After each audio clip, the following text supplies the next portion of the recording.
All right. We should be here momentarily, so let me ping Sean in chat.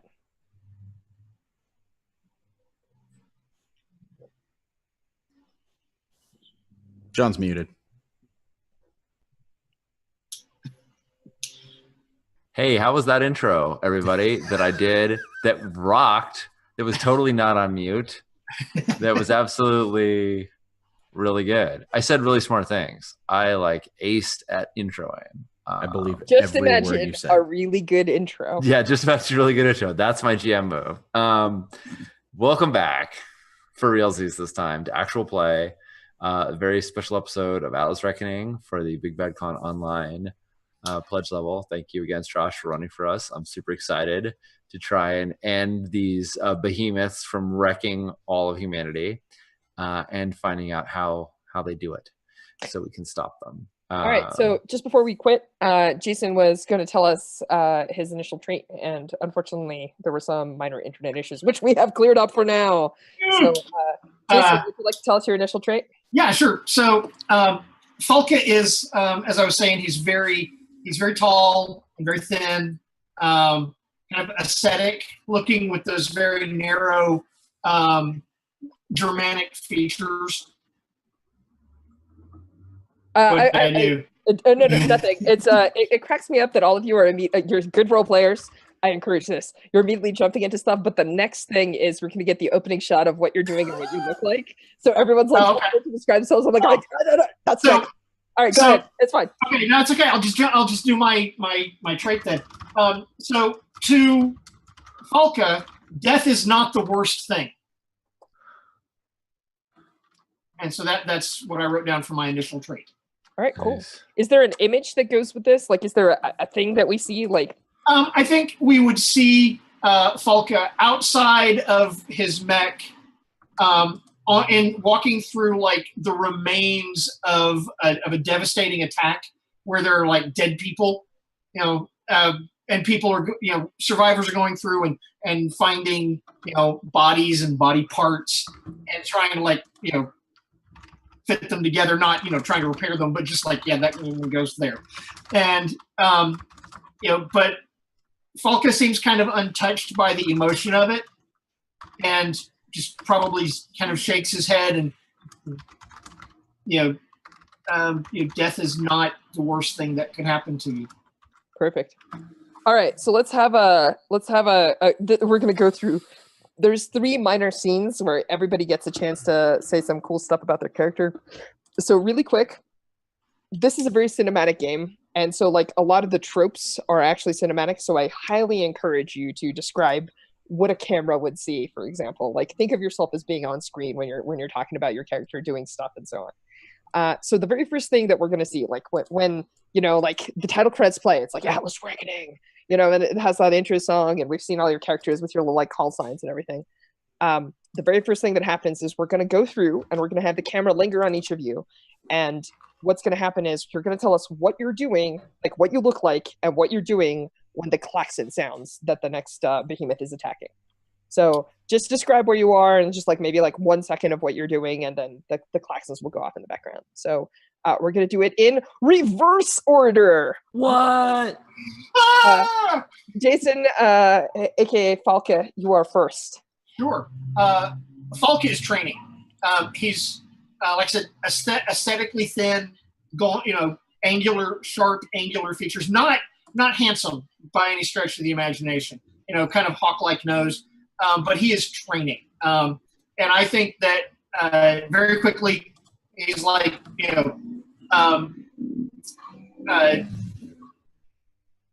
bare-chested, with a staff in hand as he's going through a very intense physical workout. Sounds awesome. And so you're in this training area, you're kind of doing some bow staff fighting, and then the klaxon sound. Cool. Right. Sean Hayworth, you're up next. What are you doing before the klaxon sound? Ethan is he's kind of shoveling food into his face as people kind of mill around, and then the klaxons start going off, and he reaches up to the back of his bald head and kind of scratches at the large burn scar that like runs up it. And then as everybody else scrambles, he finishes his food before tossing everything else in the recycler and then just sighing and getting up and like scrambling to the mechs. Awesome. Next up, Harry. What is Omega doing before the klaxon sound? Yeah, it's some dark area, a large area, maybe a hold or an engine room or something like that. You see the top of Omega's head leaned up against a wall, and as the camera pans down his face, he's got something in his mouth, a rag or a rope or something. He's biting on, pulling on it, and the camera sort of leads down that rope to his arm, and you see the image of his upper arm where he's got a needle he's just about to inject into his vein when the klaxon goes off, and he swears and throws the needle on the ground. All right. We got drug habits we haven't even started yet. Yes. Nice. Yeah, right. Go. You don't even have like a reason why you have to be. All right. Cypher's played by the model MUA, and she is. We're gonna split screen Hammerhead's opening if I can a little bit. Do a little in post edit where right before we see Hammerhead eating. MOA's Cypher has the refrigerator open, and she's like, there's like she's looking. It's like every time my goat yogurt is gone, and she's like digging around looking for her yogurt in the fridge, and like super super frustrated digging through it. And then when we're watching Hammerhead do the just be like still finishing his meal, one of the people like running behind him was Cypher being like, come on, as she is like very eager to get out. Right. Awesome. All right. So the next thing that we're going to see is all of you are basically getting into your pilot suits. Now, everyone probably has standard issue pilot suits, but each of you describe what colors your suits are, because maybe you have like different colors or shades. Do you have any like logos on them? Do you have any off-regs items you're bringing with you going into the cockpit? Just go ahead and take a moment to tell us what your piloting outfit looks like. So again, we'll go in this reverse order that we've been going. So Jason, you're up first. Falca wears camouflage. It's kind of, it's got the skin tight neoprene suit underneath because that's what you need, and over that is camouflage armor, and his helmet bears kind of a striking resemblance to like a hood with a glass shield in front of it, and it's kind of Spartan. And very form-fitting, but scarred and pitted from fights. Cool. Sean Hayworth, what does your piloting gear / outfit look like? So Ethan, he's got a standard issue, just like, I don't know, tan, like jumpsuit, all the regular stuff, but his forearms are big, so he has to roll the sleeves up because they just don't quite fit right. And then like as he puts his helmet on, you can see that it's got just like a massive amount of scratches down one side that have torn up the blue and white Scottish flag sticker that is stuck to the side of it. Interesting. All right, cool. Harry, what does your piloting gear / outfit look like? There's no need for camouflage in this environment. Omega's Shots fired. Go ahead. Omega's Now got we'll talk about it in the cockpit now. a sleek, white, form-fitting outfit. It looks like a real modern version of those 50s flight suits that test pilots wore. There's some, Atlas Corps insignia on the side, and written on the back is Omega, spelled out, not the symbol. He's got a helmet, but he's not wearing it. Nice. Awesome. Too cool for helmets. Cool. But you got to be able to see his face. Yeah, absolutely. John, your last. Cypher has the same tan jumpsuit that that Hammerhead does. It's the one meant for Whiskey Tempest. That's apropos to the sort of its mining capabilities, but hers clearly doesn't fit. It's too big for her, and her patch used to have, it says Cypher now, but it's clear that it's like an old one has been torn off and hers has been sewn on. It's not like quite perfectly aligned. Yeah, it's not quite perfectly aligned, and it's got some of the same burn marks that Hammerhead's like does. It's like it was clearly damaged in the same fight, but the suit made it, but not everyone else did. So, Cool. God dang it, that's too good. Awesome. So now, of course, we get to see the stars of the show, which is all of you folks, but also the mechs. So each team, go ahead and describe what does your mech look like. Now, remember, customizing some of your items is fine. So if you have shields, maybe they look like emitters that are on your mech, or maybe they're an actual giant shield that we see as you're walking out of the base. So you folks get in, and like it's basically going to eject your mechs into space, and you're going to do the synchronization process in 0G, and then you're going to like fire your thrusters and take off. Which of you which team wants to go first? I've been doing the right hand side for this particular segment. So Jason and Harry, if you guys want to describe what does your mech look like? So you guys are currently piloting, hang on a second. Medusa Earthquake. Medusa Earthquake. So tell us, what does Medusa Earthquake with her giant rail guns look like? I think that Medusa Earthquake is just like gleaming, polished, like not quite chrome, but like gleaming polished titanium, and underlit with, the energy system. It's just showing through. Cool. Is kind of what I see. Harry, what do you feel like? Is that cool? That sounds good. In terms of general structure, I mean, with a name like Earthquake, this thing is heavy. It's big. Maybe we see it like sort of stomping in the hangar as it approaches the launch bay. It's got these big underslung railgun launchers that require a strong frame in order to be able to fire them both at the same time. Dig it. What color is your energy glow? Is it like blue, green? What's the streak that you leave through space? What do you think? Blue. I can do blue. So titanium and blue with giant underslung, railguns. I can dig it. All right, cool. So the Shawns. You find folks are piloting the powerful Whiskey Tempest.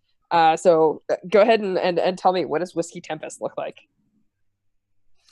I've got an idea for the color, and I've got an idea for the shields. Sean, I'd love it if you filled in the middle part. Go for it. I want a red rust color that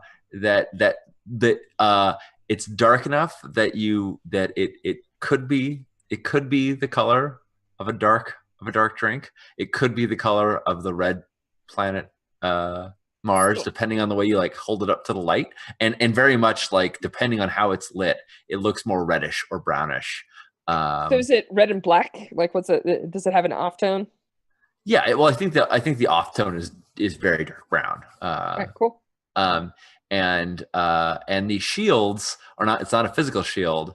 The shields are like when we first get into it.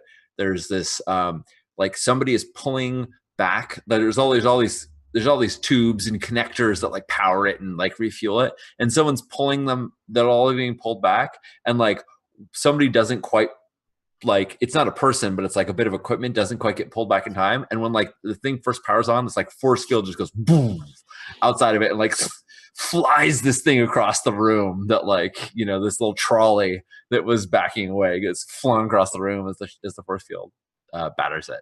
And what color is the field? I Or think is it just like a weird warbly cool sci-fi effect? no, I think it should be colored. I think we should go with the same sort of energy signature, so it's that same blue. All right. We're getting a theme. Whatever powers Atlas's, whatever your core reactor produces is some shade of blue. I dig it. Right. Sean, what does this thing look like? I think as like since it was originally designed for mining, it's actually like it's humanoid, but it's kind of rounded and a little bit insectoid. Not like it has 6 arms, but like its rear plating is kind of round shaped, and it was all originally designed for heat shielding. But now it just kind of looks like this weird, like sort of beetle thing.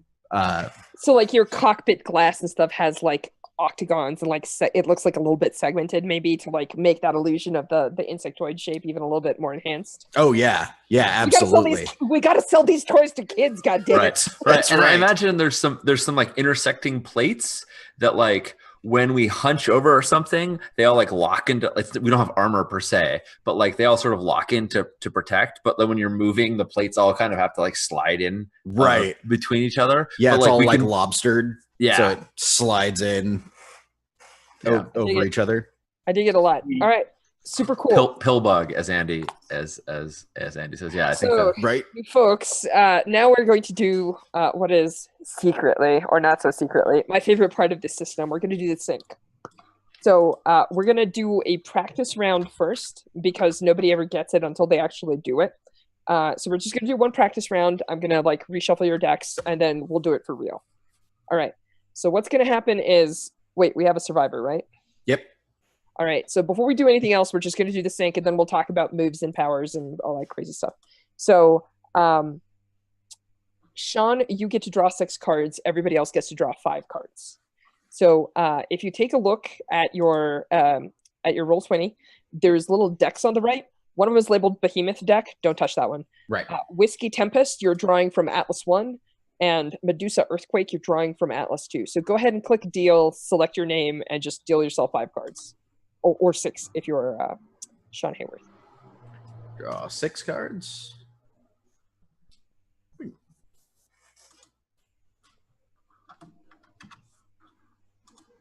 All right, so let's talk about these cards real quick. The cards have like relative value to each other, but most of this game is going to focus on like the specific value of the card, which we'll talk about right now, which is any card that is a number 1 through 10 counts as that value. So if it says 8, it's an 8. If it says ace, it's a 1. Unless you're the hotshot who has the skill Ace Pilot, where his aces count as 11s. All right. All face cards are worth 11. So basically, that's how you're going to fight the Behemoth. But right now, what we're doing is sync. And the way that sync works is the first stage of sync is that you're going to pass 2 cards to your co-pilot. And then you're going to play a sync card. So let me go through that one more time. So you're going to take 2 cards and you're going to drag them on top of your mech while holding shift, and they're going to go face down. And then your co-pilot's going to pick them up. And that is the only thing that you can say to each other is you're communicating by passing cards. Now, high cards are good, and your sync card will be discarded. So that's something to keep in mind. That's the only piece of strategy or information that correlates these. And what you're trying to do when you both place sync cards is you're going to place 2 cards and we're going to flip them over. And if they have nothing in common, you have poor sync. And in the first fight, it's not going to matter, but down the road, that can cause problems. If you have the same color, so if you put down 2 red cards, that's called normal sync. If you have the same suit, that's called strong sync. You're going to get like an extra fighting style, which again, for the first fight, it's not going to matter, but down the road, it's kind of key. And if you get the exact same number, you have what's called perfect sync, and you're each going to get to draw a card, and you'll get the little bonus, and it's great. After that's said and done, you are inside the mind of your co-pilot, and you're going to get to ask them a very deep and personal question based on whoever played the higher card. But after that, sync cards are discarded. So if you synced with a king, it's gone for the fight. So, all right. So you only sync with a king if you really want to be able to ask a deep personal question. Actually, I've synced with a king to stop somebody from asking me a question. Ooh.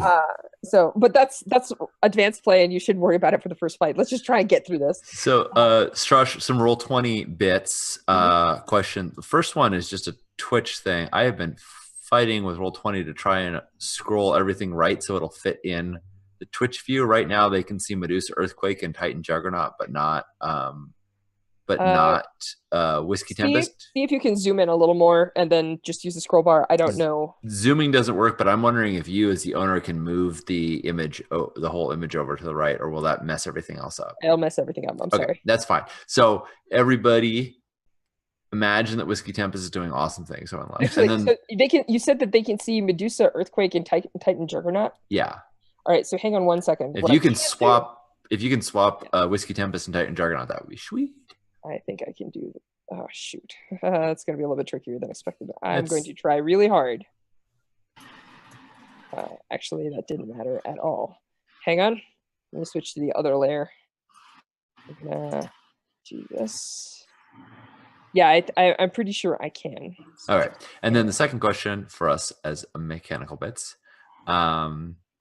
We so know that Whiskey Tempest is full made of radness. Yes. It's made out of red brown radness. That's right. I see that we have cards. How do we look at them? So above your name, there's a little blue card with a number on it. If you click on that, you should be able to see your cards. Yep. So take a look at your hand, and then select 2 cards to place face down. And the way you place it face down is you hold shift and you just drag it from that little black square down onto the table. And try to put it on your mech if you can, just so that you can kind of communicate to your partner where they need to pick up from. I think I got this. All right. Two cards each, right? Or one card? 2 cards each. Okay. So, like, if we've tested this, and if you send only 1 card, it's a little too little information. Gotcha. All right. So you are literally trying to sync with your partner and read their mind in real life. Oh. And how do you pick them up? You just you right click on a card and you say pick up card. So when I placed a card, you did not hold shift. I did not hold shift, and that's why it played it face up. Yep. All right. I'm going to draw another card because I also lost it in that process. So since we're just playing around here. Yeah, this is practice, so we get a lot of the kinks worked out. All right. Shift will do it. There we go. And will we be holding on to the rest of this hand? Yes, that's what you use to play. Yep, okay. You got it.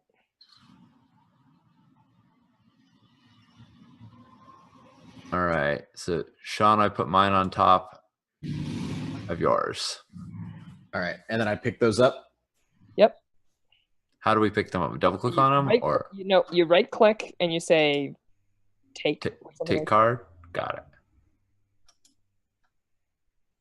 And they both go in our hands. Gotcha. Correct. All right. So you have given your partner some information by handing them 2 cards, and they've given you some information by handing you 2 cards.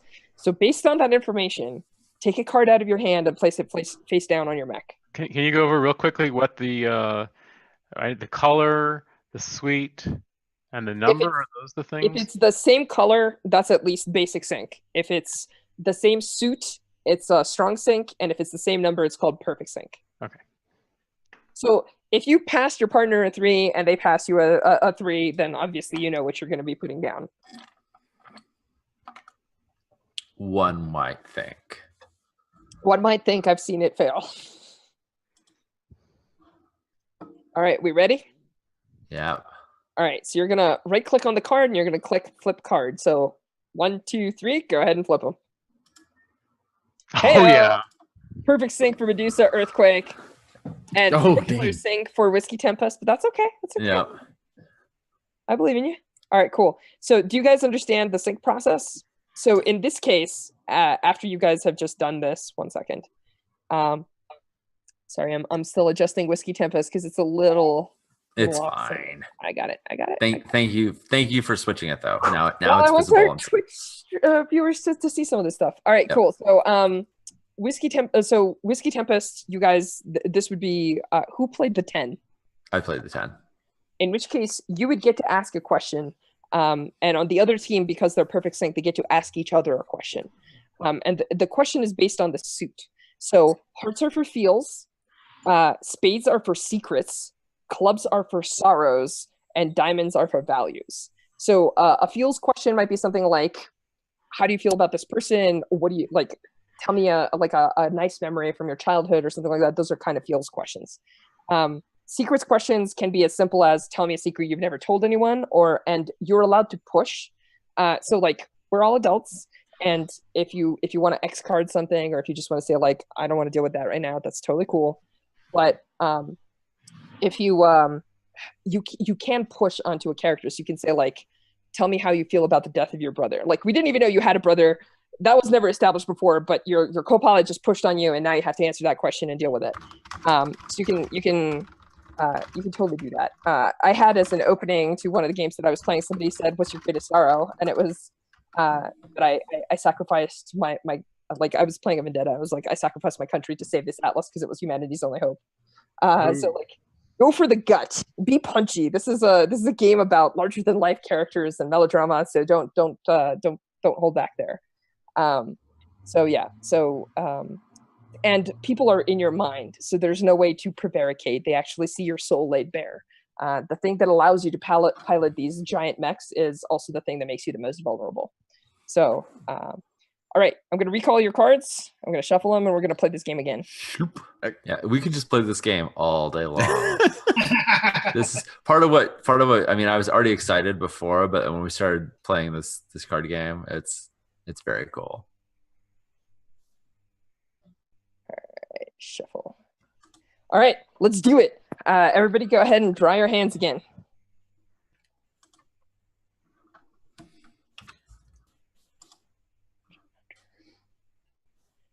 All right. So go ahead and place 2 cards down on your mech for your co-pilot.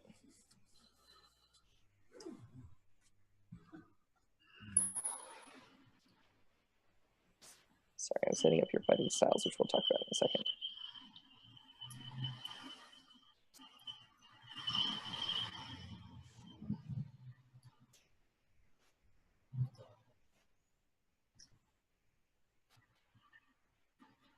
All right, go ahead and pick up the cards that your partner placed for you.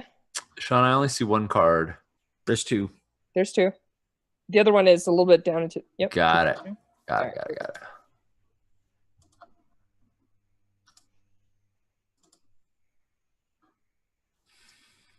All right, and then we play 1. Mm-hmm.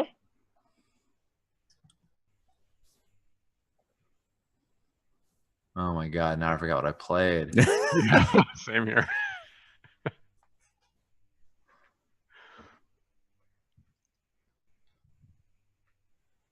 Do your best. Sometimes your sync is not perfect. Yeah, I hope this is right. Me too. Oh no! Well, darn it. That's all right. It's That's fine. all right. At this point, it's too late. All right. So that's locked in. Everybody flip over your cards. Let's see how the sync went. I can't believe you played that card, Sean. Oh, yes! Perfect sync! Yes. All right. Holy shit. So we have strong sync on Medusa Earthquake, and we have perfect sync on Whiskey Tempest. You folks are coming out of the gate roaring. Yeah. Now we're going to play the questions mini game.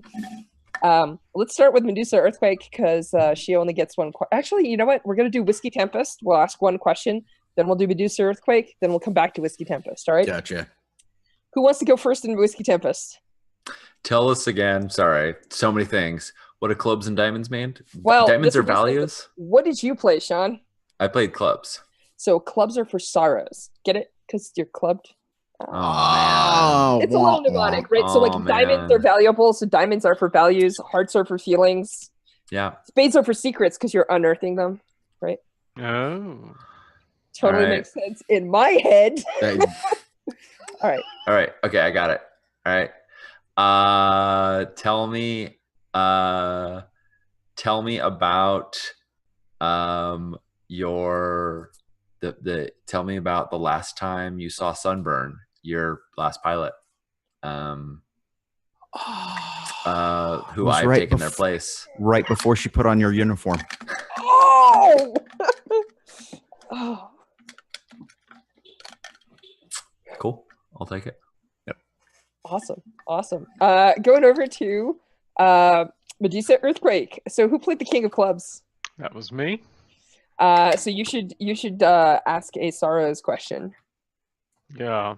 Falka, I'm digging around in your mind just for yucks. I know you're full of sorrows, but I want to know about the romantic sorrow that you've recently experienced. By recently, could it be like right before I came here? You can define it. Okay. Whatever your most recent is. You would have a very strong image of a beautiful young woman that my thoughts would refer to as my wife, and standing beside her, our daughter, and then another image of the pair of them, both obviously dead, just brutally mangled by whatever the attack was. All right. Yikes. That's sorrow indeed. What was it? It was the answer. The answer to your initial question is there are worse things than death, right? Yep. I'm very reminded of that right now. All right, jumping back. Diamonds are for values, so you can Sean Hayworth. You can ask Sean Nittner. I swear, I'm just gonna switch to using your call Cypher signs. and Hammerhead, yeah. Cypher and Hammerhead. You are in Cypher's head, and you can ask her about a values question is about oftentimes about ethics and morals. Like, how much do you value the lives of your co-pilots is totally a values question. Like, what is the most important thing to you is a values question. So anything like that is broadly in the right category. So Okay. So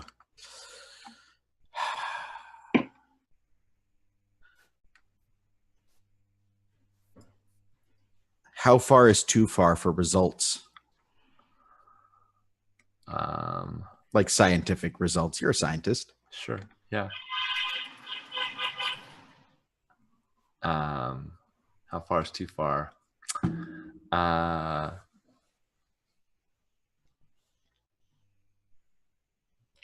The line she's not willing to cross is personally ordering someone to give up their life.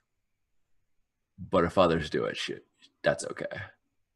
That's her line right now. Okay. She wouldn't order another person in to give up their life for information, for knowledge. Gotcha. But she's okay if somebody does so under orders. If someone else did it, she would keep working and reap the benefit of their sacrifice. All right. Pretty intense. All right, so now we're going to go through some mechanics. So each of you has like cool powers, and we're going to talk about how they work out. But before you can understand what your powers do, we're going to talk about how the game kind of flows. So what you're going to be facing is a behemoth, and I'm going to see if I can reveal this behemoth to you. Can you guys see that? Let's see. Pop. Sure. There it is. There it is. Cool. Let me see if I can. I don't know if you can move it down, Sean, so that's visible to everyone. I think I can. Yeah. Don't worry about what its powers do yet, but I'm gonna slowly step through the formation of this thing, and then I'll talk about what moves you have. So engagements work in cycles. So you folks are facing a Category 2 behemoth called Nemean, and I'm okay if you folks like interject and you're like, yeah, that'd be cool, or what if it looks like this, or like whatever. So like all of this is our table and we're all contributing. So like I'm going to present an idea, and if you don't like it or if you have a better suggestion, go ahead and intrude. Like, I am not a GM in the sense that I am like some sort of authority. Like, this is collaborative. So in my mind, I feel like this thing maybe has like a mane of tentacles or something, and it's like as it's hurtling through space, like that's the thing that we see. So that's what gave somebody the idea to like call sign it based on a giant lion. But yeah, this thing has like cybernetic tentacles, and it's like coming to you like out of that.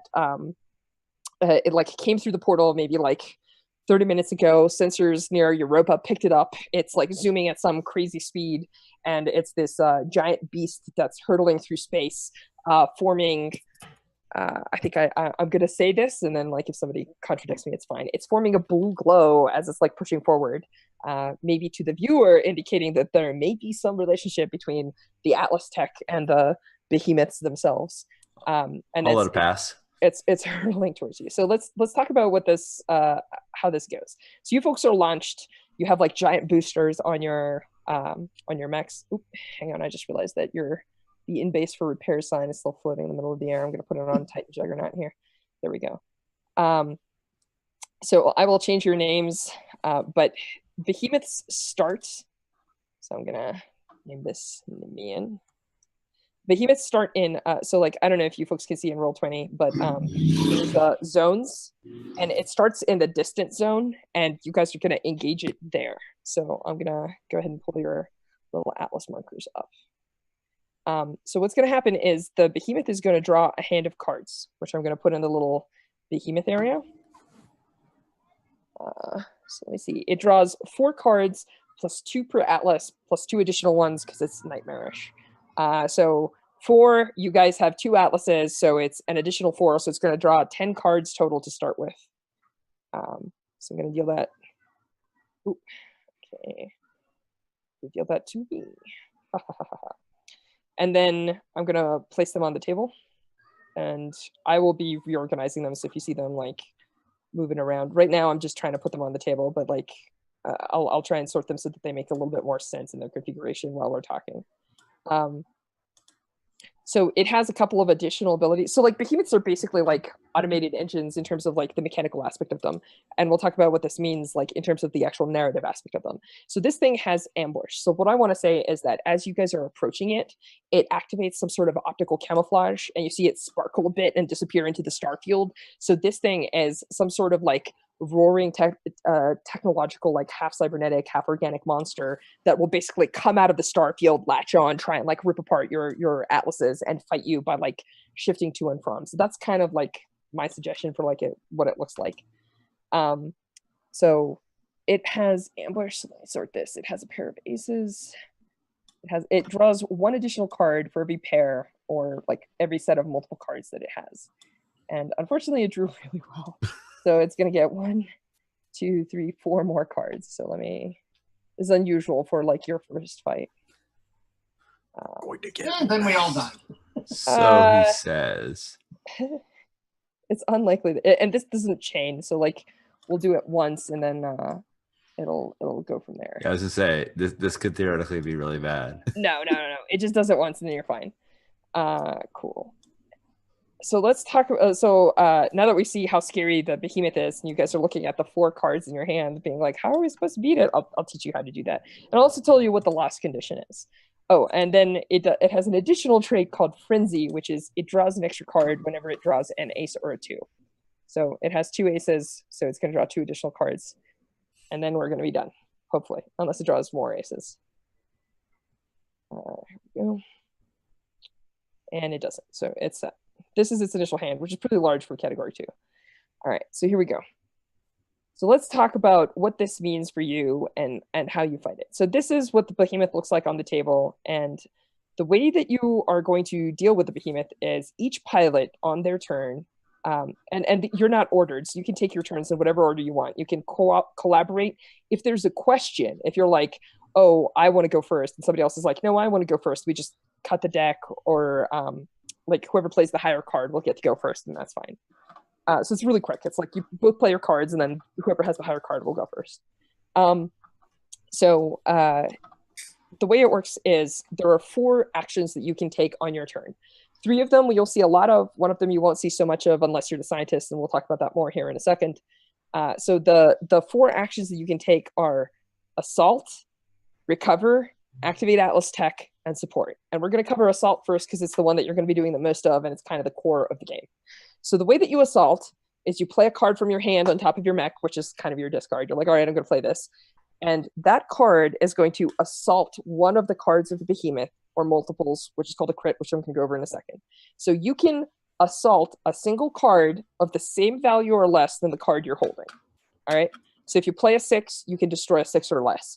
If you play a face card, remember they all count as 11s. You can destroy any face card on the table. You don't have to match like queen to queen or king to queen or something like that. And the other thing is you can crit by destroying the combined value of cards that is lower than your assault card. So that's called a crit. And a crit is really good because the Behemoth at the end of every round is going to draw additional cards, but if you crit it, it draws fewer. So to crit, for example, with an 8, you have to have a combined total of cards that is 7 or less. So a 3 and a 4. If you can't remember all of this, it's okay. You can just ask me. I'll repeat it, or I will be monitoring your plays just to make sure that we're on deck. Now let's talk about what an assault looks like. You describe yourself like going in and punching this thing, or like firing your weapons. So you can fire your weapons cinematically as part of like what's going on, and I will be responsible for making the Behemoth seem scary. Like it's going to be doing counterattacks and striking you, although we'll be actually doing damage at the end of the turn.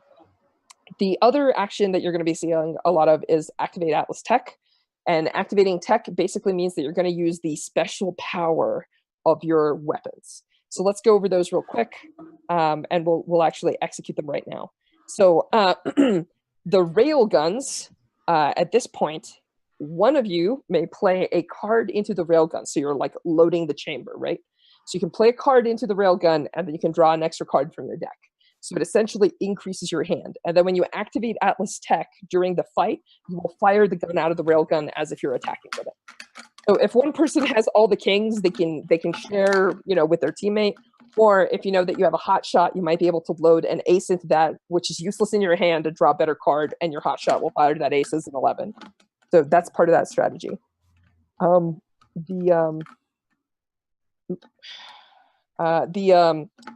The blade allows you to cut off parts of the Behemoth, and we'll talk about, let me check what Indian has that you can cut off. You can cut off its breath weapon. So blade basically means that you have like a weapon that allows you to like take a charge in and take out a part of them that is like extra dangerous. So if they have like some weird tentacle with psychic powers, you can like cut it off and then it loses that power. You obviously can't cut off everything because if it's like 3 stories tall, you can't just cut off its size. But like anything that's like a breath weapon that comes from like a specific gland or organ or special area of it, like if it's like chest glows, you might be able to cut out whatever it is that generates the heat, etc. And plasma cannon, when you activate it, you can charge it with a card, and then somebody else activates it and fires from it, and so you can like combine all the cards into one giant attack. It's one of the ways to crit when it only has like 8s and face cards or whatever. So assault, we covered. Activate Atlas Tech, we covered. Recover is an action that allows you to draw a card and also resolve your trait, which allows you to draw 3 extra cards. So recovery is how you get more cards in your hand. And support is the action that basically if neither you nor a co-pilot have a good hand, they can play like a mediocre card, and when you support them, the cards combine, and you can use their combined value to attack a single card. So you can't support a crit unless you have a special power, which the scientist eventually gets. But you can support to take out a single card. This doesn't make a lot. This is a move that isn't used a lot. Usually you only use it if you have powers for it. It's generally used. Certain behemoths have traits like King of Monsters, which makes its king's value 13. So a single card can't take it out, and you have to support it with something in order to take out a giant king. But that's kind of what it's used for. It's used for getting rid of basically bad cards in your hand later on in the fight. So essentially the way that most fights go is you will assault a behemoth until it's out of cards, and then somebody has to play a 7 or better and claim a killing blow. And you can actually compete. If multiple of you play a card, then we do a tiebreaker, and whoever has the best card is going to win. Yay. All right. That said, are there any questions? I assume that we'll probably have to repeat this at least like once or twice until everybody kind of gets the hang of it. You win over the weapon effects, but not the armor effects. So shields and Yes. jets. Okay, so if a behemoth is attacked and takes damage, so like if somebody assaults it, right? It's going to do damage to the atlases at the end of the turn. If nobody attacks it, the behemoth advances closer to the city. If it advances past within, so like right now it's distant, which means that you guys are fighting just like past the belt. You can see the base behind you, but you're fighting in space somewhere. When it's near, it's like basically right next to where your base is. And if it's within, that means that some sections of the base are damaged or destroyed. There's like people screaming and like klaxon sounding, and you guys are basically fighting it like pretty much inside the city. Can based on that, can I twist something on a little bit? Its ambush is that it didn't come from space, it came from Earth, and there's these huge magma flares on Earth that hide its signature, and it flew up through one of these giant, like, because Earth's still on fire for like ever. It's just like perpetually burning. And it came up. So instead, like distant is like we're in the orbit of Earth that is like all burning and whatnot. But would that be okay if I flip that around? I don't have a problem. How about the rest of you? That's cool with me. I'm easy. Cool. It's an Earthborn. Scary. All right. So yeah, it's coming up towards your base. So yeah, if it advances past within, we lose, and that's the end. Game over. Yeah, pretty much. All right, so talked about assaults. Let's talk about damage. So when damage comes at you, one of two things will happen. One is you can spend stress to go above and beyond human limits to try and dodge attacks that will almost certainly kill you. So you basically have to account for all the remaining cards on the behemoth. So if it has like 5 cards remaining, you guys have to account for 5 points of damage that's coming at you. If you do not or cannot spend stress, then you're going to take damage into your systems. And the reason you have defensive systems is because they help you. They help you account for that. So the way it works is your shield will flip the top card of your deck. And if your shield card is higher than equal to or higher than the card that you're trying to stop, the shield will stay fine and you can use it again later. If it's lower, the shield will get destroyed, but it'll save whatever system was about to get damaged. For jump jets, you can discard a card and basically jump over a card. So that's how those defensive systems work. And then if neither stress nor defensive systems have soaked any damage, it's going to go into your like weapon systems in your cockpit. If it's a face card, it hits your cockpit. If it's a 7 through 10, it's going to hit your midsection. And if it's a 6 minus, it's going to go into your legs. And then if there's no more modules left there, it like just rolls up. So early on, you're going to be spending a lot of stress. That's what I'm expecting. Should be fine. So that's damage. That's defensive systems. And if you don't hit it, it does no damage. It draws no cards. It advances. And at the end of every round, let me double check. It draws Atlas cards, so it'll draw 2 cards. If somebody from each Atlas has crit it, it'll draw 0 cards. If only one Atlas is crit it, it's going to draw 1 card. If 2 people from the same Atlas crit, it's still going to draw 1 card. So crits are based on per Atlas, not per person. Not per person. Strush, you said though if nobody hits it, it doesn't draw any cards. It just Correct. Gets closer. Okay. It just gets closer. So you can stop it from drawing cards by getting 2 crits on it, 1 from each Atlas, or by not touching it and just letting it get closer. Correct. But that also gets you closer to like losing the game and damaging the station. People dying, and it's all terrifying. All right. So that's pretty much all we need to know for right now. I have one question. Go ahead. We have 2 railguns, so how does that add up? So each of you, one person can put 2 cards in and draw 2 cards, or each person can do 1. Okay. And when you activate Atlas Tech, you fire a gun, and then it's done, because that's the ammo in it for right now. But then either the same person can activate it later, or the other person can activate it in the same turn, whatever. All right, so the last bit that we need to talk about is we need to talk about fighting skills, and we need to talk about fighting styles. And I'm going to cover fighting skills first. So each of you has a badass, cool power that you come with, right? So I already mentioned that the Hotshot has Ace Pilot, which means their aces are 11s, which is really cool. The Hunter has Never Enough, where they can play a smaller card along with their bigger card and fuse them together to like pummel it further, I think. The survivor doesn't get any cool combat powers, but they start with an extra card and an extra stress, which is kind of like defensive, and they're just better overall. And the scientist has the ability to discard a diamond to shut down a behemoth power by like basically foretelling where it's going to attack and telling everyone to get the hell out of the way. So I hope you have a diamond in your hand, Sean. This one. All right, cool. So I think that's it for fighting skills. Now, if you take a look at your character sheets, which let me find your character sheets, each of you has a method for unlocking further powers. So I would like to ask you to just take a second to take a look at your sheets and kind of look at what you need to do in order to unlock further powers.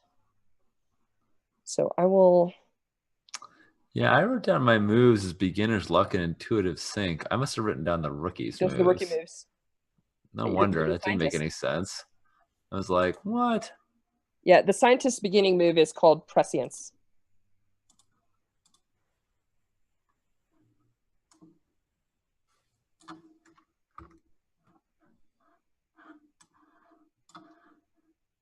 Yeah, beginner luck is definitely a rookie move. Yeah, makes way more sense. Cool. So we're going to talk about, yeah, let me just let you guys read that for a second.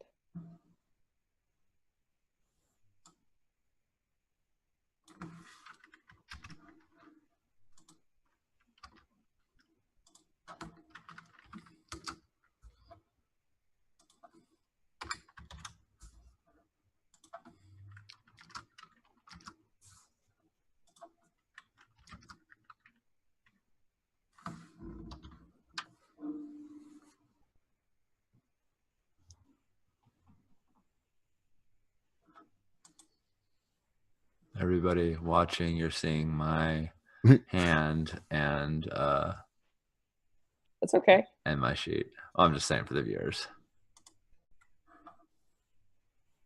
I won't look at the Twitch channel, so I won't cheat. Yeah, no cheating, Sean. Nobody in the game. There's actually like a couple second delay, so I generally don't. I have the actual like video over the Twitch channel because otherwise it get Right. Yeah.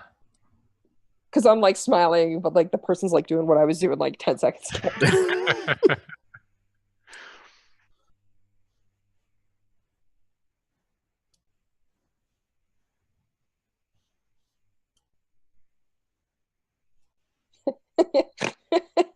Chat's theory is that the behemoths are just hangry. I love it.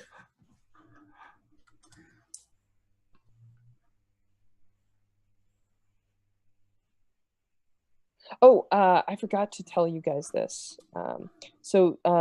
Whiskey Tempest, which would be the Sean's, Yes. you perfect synced, which means that each of you gets to draw an extra card. Oh, Cool. So that should be helpful. I like that. Yeah. Sorry, I'm just going through and doing my bookkeeping and making sure everyone's on track. All right. All right, we good? What is the good sync? What because We're gonna get to that when we talk about fighting styles next.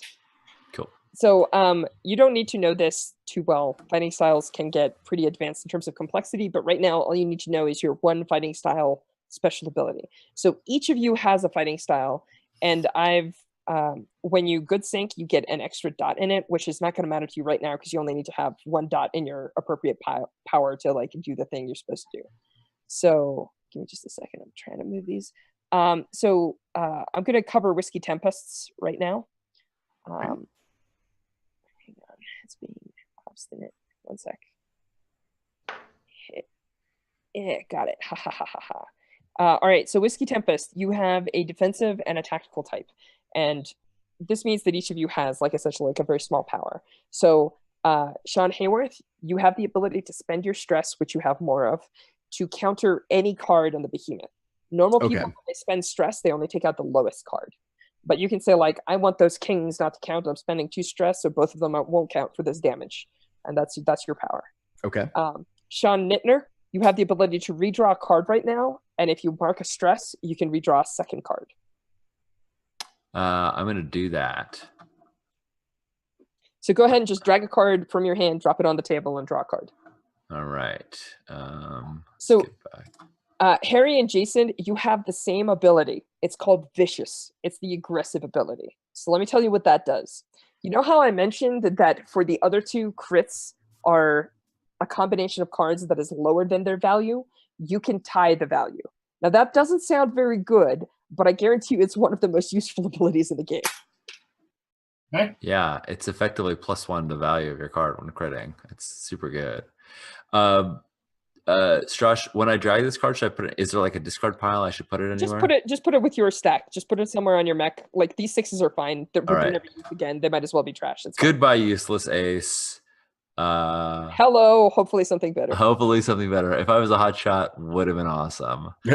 And if let's see, I can redraw. If I want to redraw a second one, does that mean I have to discard a second card, or does that mean? Yes, you have to discard a card and you get a new card, and you have to mark a stress. Got it. I'm not going to do that. This is Tactical 1, and the power is called Taking the Long View. All right. You good? Cool. Everyone yeah, ready? I am good. All right, so let's go through one round and so the only piece of I'm gonna stay out. You guys are gonna come up with your own tactics and strategies, but the one piece of advice I have for you is early on, try to get a crit, but try to leave some low cards for your friends to get crits as well. And early on, it's more important to sweep the number of cards rather than the value of cards because you want to reduce the damage that the behemoth is going to do to you as fast as you can. Yeah. So I'm gonna go ahead and actually just start organizing some of its hands so that you can see like the 1s are together and the 3s are together, so you can Nice. kind of have a slightly better strategy. So the thing that Strush didn't say was that also, early on, if all we do is to what is it? Not support. What's the option to draw 2 cards? Recover, and Yeah. to draw 1 card by going. Oh, it's only 1 card. Okay.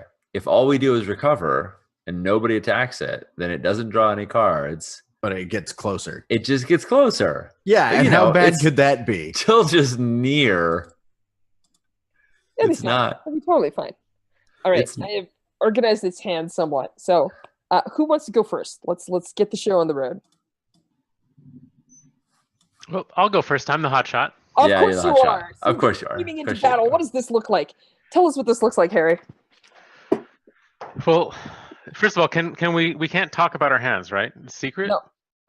They're mostly secret. So I'll tell you the difference between. I am not the fun police, so I'm not going to be super harsh on this rule.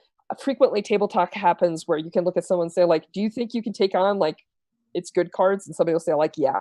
What you're not allowed to talk about is values or suits or something like that. So you can say people say, "Oh, I have a terrible hand" all the time, or they say "Oh, this is a hot hand," right? But you can't say "I have 3." I can't say the word ace. Low but good cards for me. So you should try to avoid that. But some table talk will be natural, and I'm not going to shut it down super harshly. Okay. Well, what you see is the Medusa earthquake hurtling toward the thing, and You have jump jets, right? As there's giant flames. yeah. Omega's in his. Oh, Yeah, I am go ahead. so sorry to cut you off. I noticed that you guys didn't load your guns. So could I ask you to load your rail guns just so you have some cards on the table for that? Oh, we can do that before. You have to do that before, actually. The rail guns are loaded from your initial hand. Oh, okay. What about the plasma cannon? That's loaded during the fight or That's loaded? loaded during the fight. All right. You activate it once, and you put a card in it, and then somebody else activates it to fire. But you can put multiple cards in it. You can. No, only if you have multiple plasma cannons. Got it. All right. So do we put them in face down in the railgun? Nope, face up. You know exactly what's in the railgun. So Harry, do you happen to have a face card or something good that you want to put down in the railgun and get to draw a card? Or do you have a crappy card you want to get rid of that you're going to put in the railgun and draw a card? I want to see what this does. Oops. There we go. All right, so I'm going to take your 7. I'm just going to put it to the right of the railgun so that it's we know that it's in the railgun and it's not part of this this other king or 7 here. Yeah. So now you get to draw a card. Okay. From the deck that's now hidden, let's see. Josh, Okay. I have a question, but because it might affect Harry's move. My prescience. Do I use that as my action, or is that something I Nope, do? it's action is one of those 4 things we talked about. Okay, You do it so in addition to. awesome. You can do it right now. So you can say, all right, I've had these readings. I'm playing this card. This is how it's going to be. Right, because I imagine that Medusa earthquake is going to go charging after it. Oh, yeah. And since I see it's got that breath weapon, let me make sure I'm juggling a bunch of windows. So I apologize if I'm getting this wrong right now. You may predict to counter one. I can target one critical feature of the Behemoth. Yep. So I could turn off one of their abilities. Yep. So you can say no breath weapon for you, or you can say no frenzy for you, but I'm gonna cut off the breath weapon with my sword. Whatever you want. Yeah. That lasts the whole battle. No, it only lasts for 1 round. But Yep. countering the breath weapon might be good because that lets all 4 of you attack and potentially crit and remove cards off the table. Right. And Exactly. then you don't have to waste an action using your sword. Yeah, well, I also figure that we're going to try to remove as many cards as we can, so we're going to be going for crits. Yep. So as sort of, I would say like as you're hurtling towards it, there's like a cutback to Cypher, and she's doing these sort of Minority Report, like moving data inside the mech with her hands, and she says, "Get its back, to get between it and the earth. It's pulling the magma blaze from the earth, and it's fueling it. You've got to put its back to the black." And she kind of like sends you a little like schematic that kind of like shows you, but even before you get there, like you shifting positions with it and keeping it from drawing from the blazing energy of the earth. Okay. And so I'm discarding a 7 of diamonds. Cool. Oh, nope, that's not what I'm doing. I'm getting so mixed up between dragging around in OBS versus.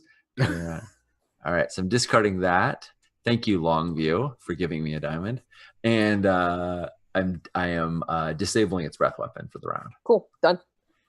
All right. So Harry, go ahead and describe your attack, and Okay. Jason Let me just ask a can question. load the other cannon. Go ahead.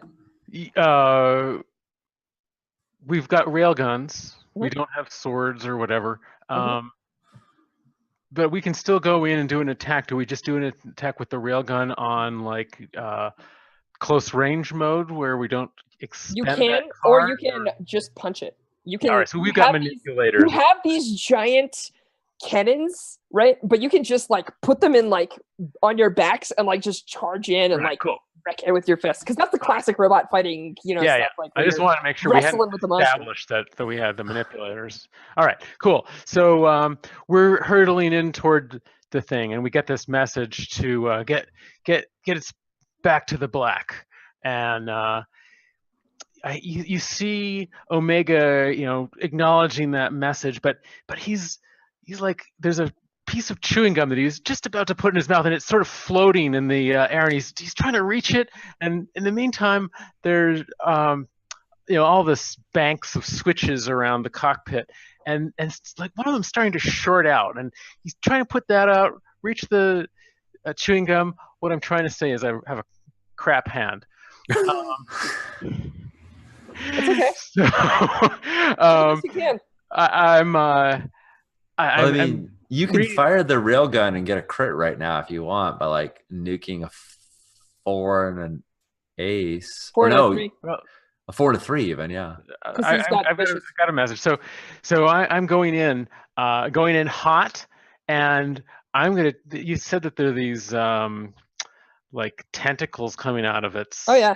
mane.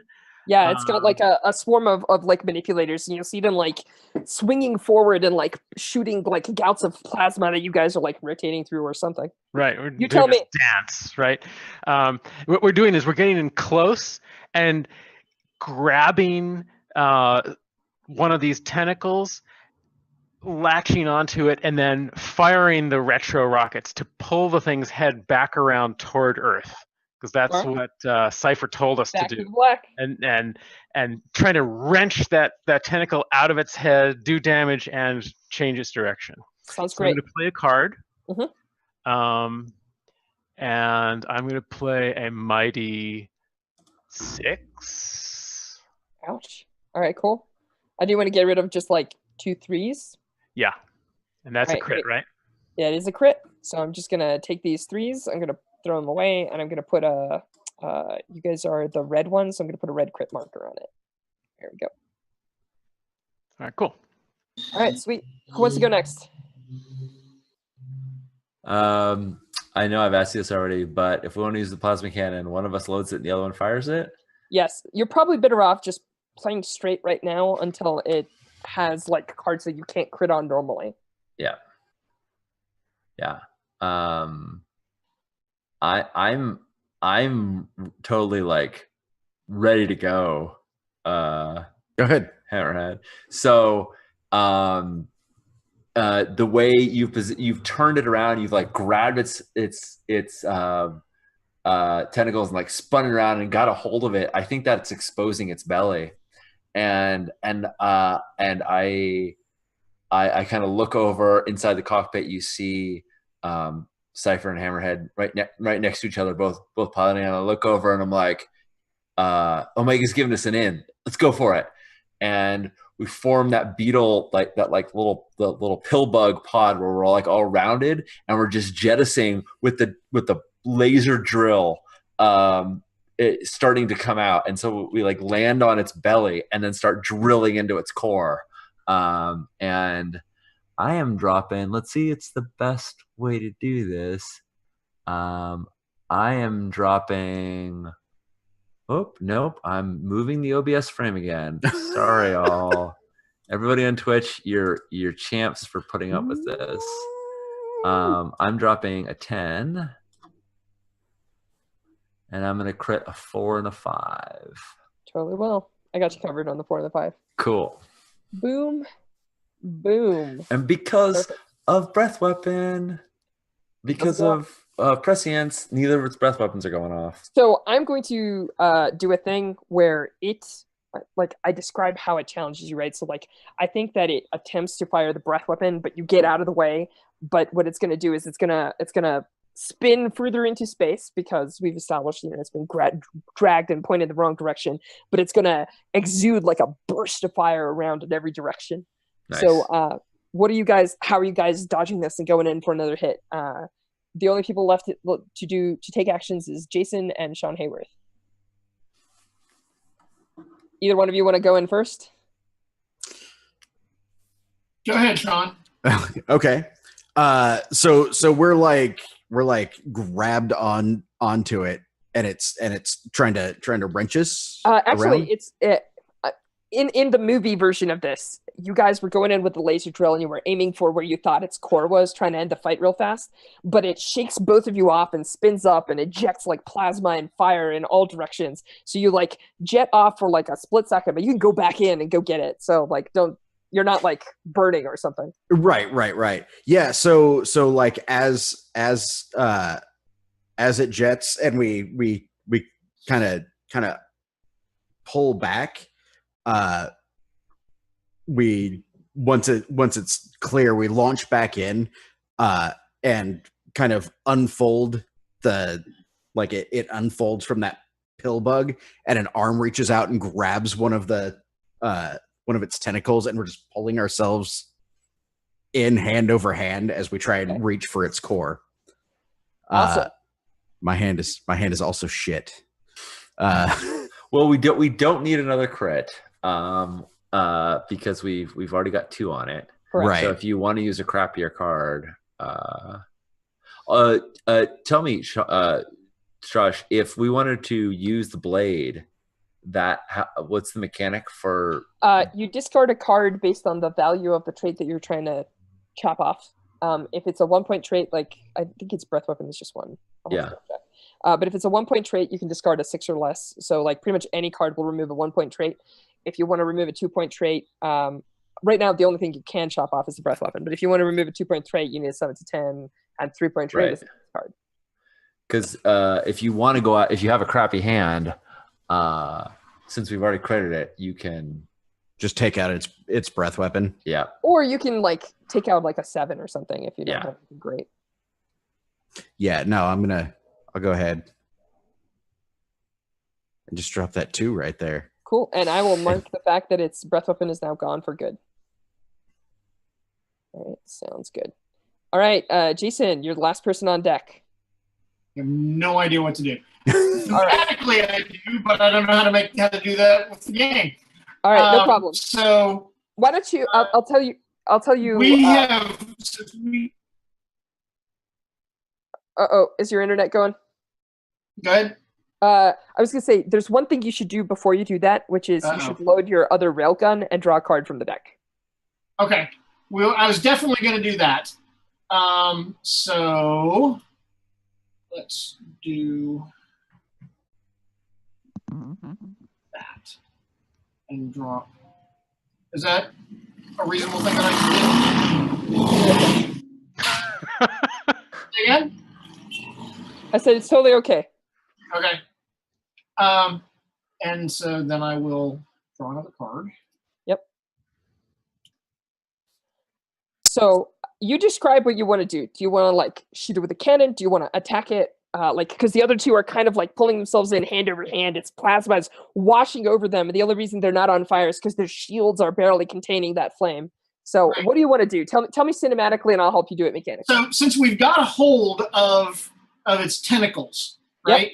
Yep. What I want to do is ignite the jump jets. All right. And use the force of those jump jets to snatch it and spin it around and force it back to the black. That sounds great. So that sounds like an assault to me, which means that you should play a card. So what's go ahead and play like a decent card if you have one. If it's totally trash, it's okay. I'm not even sure how to determine that at the moment, but that's okay. Higher card is better. Yeah, higher card is better. Okay. Yeah. In that case, we'll do that. Oh, holy cow. So you have one of two options. You can either crit, which is taking out multiple cards up to a value of 11 combined, or you can take out one of its face cards, which is a value of 11. I think we'll take out one of those queens. That sounds great. All right. So this is a crit. So something really epic happens. So tell me what happens. Do you like rip off a tentacle? Do you like push it way away from the earth so that it can no longer ever like draw from those magma gouts? What does this look like? Because this is a critical failure on its part. I think that the force of the spin with the jump jets launches it away from the earth and kind of creates a disorienting Coriolis effect for it. Awesome. Sounds great. All right, so this is the end of the round, and now you guys are going to take damage. So basically this thing spins in space, and then there's this moment where it like flips around its tentacles, and it releases a few minor gouts of flame because it's absorbed all this fire from the earth, right? Like it's carrying some of the magma with it. And it rights itself, and it looks at you, and it roars, but you like, in space, no one can hear you scream, right? And what you realize is that when it roars, you're hearing it through the sync. Like your mechs are absorbing its roar, and there's almost like a psychic component to it, right? Like it's almost like the technology in its cybernetics is somehow communicating with the technology in your mechs. And then it basically like opens up like the tentacles, it jets forward, and it goes on the assault. So you guys are going to take damage equal to its remaining cards. So it has 1, 2, 3, 4, 5, 6, 7, 8, 9, 10, 11 cards on the table. So you have to account for 11 damage. Now, the fastest way to account for it is by burning stress, and stress is really easy to get back during downtime. Or you can use some of your defensive systems, or you can take damage into your actual systems. So who wants to spend stress first? Me. Awesome. How much stress would you like to spend? You can spend up to 4 safely. Really? There's a track that says 2 for unyielding and then 4 more dots. The 4 more dots are the only ones you have because you don't have unyielding yet. Unyielding is defensive 5. Okay. I'll take 4. I'm getting banged around. I had not sufficiently locked into my harness. So tell us how you do something cool or near superhuman to avoid it like spearing you and like ripping your atlas apart. Because that's what spending stress also means like, yeah, you guys get banged around some, but somehow you save the day. So how are you pulling out of the spin? What do you, what's All right, well, let's say I wasn't sufficiently locked in, so I'm actually halfway out of my seat and not able to reach the controls, but I'm so good that I can with my feet I'm able to knock the yoke on the controls just right to get us out of the harm's way. Is this how Omega flies? He like doesn't strap himself in every time, so he can like bounce around inside the cockpit and like hit shit that like normally is like harder to reach. He's like, nah, forget it. Safety protocols, whatever. Strap yourself in. Fuck that. Oop. Safety is for people who aren't as good as him. That's cool. Who wants to take stress next? I'll take 2. All right, cool. So Jason, what do you do that helps your mech not get owned in the face? I think kind of like Omega, the force of the jets igniting, and because I mean it throws us around too, because we have to spin with it, and I think it throws me hard against the grav couch, and I can just barely hang on to the controls to keep it from and to stop the spin. Awesome. Nice. So just to refresh everyone's memory, we're 1, 2, 3, 4, 5 cards remaining to deal with. Again, your shields can take 1, you can jump over 1, but go ahead and tell me if you the shuns, if you guys want to spend some stress. I want to know. Well, my first question is when you are spending stress, do you always take are you just taking the lowest cards because that's convenient, or when you spend stress, you have to start with the lowest cards? You have to start with the lowest unless you have the defensive 1 ability guard, which I believe only the survivor does. Yep, I do. Right. Because if you guarded and remove some of the higher cards, the shields are more likely to work. Okay. Right? Or not burn out. That was my plan. So I'll go ahead. We have to take what, 5 more? Yep. Well, I think the shields can take at least 1. Yeah. I just meant we had to count for 5 more cards. Yeah, I was gonna say you can take 5 more now and let your shields play the roulette game later, or you can take 4 and let the shields play the roulette game and blow up probably, but that's okay. But we got to use the shields, man. Come on. right. We didn't pay for the budget for this CGI to not have this. To not use it in this scene. Mm-hmm. That's money already spent. So I'll take 2 stress. Cool.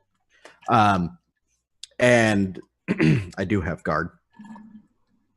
I've been flying, or I've been piloting Atlases for a long time, and I know how they move.